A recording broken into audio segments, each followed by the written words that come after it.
Hi everyone, it's Miss Stacey from the YMCA. Today we're going to be making a Blueberry Blast Smoothie from our Healthy Schools, Healthy Communities curriculum developed by the Michigan Fitness Foundation.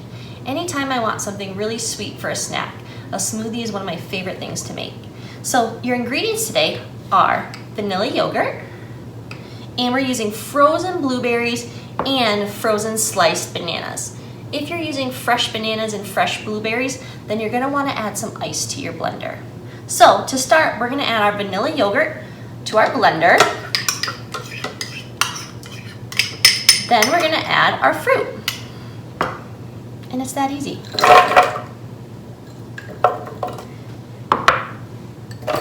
Then we're gonna mix it all up. Might take a little bit because it's still frozen. All right, here we go.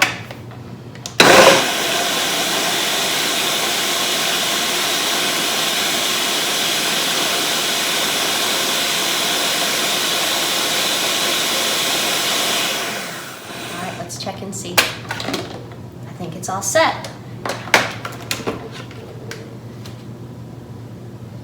And there you go. There is your delicious Blueberry Blast Smoothie. I hope you guys like this snack just as much as I do. Cheers! Thanks all for watching. Bye!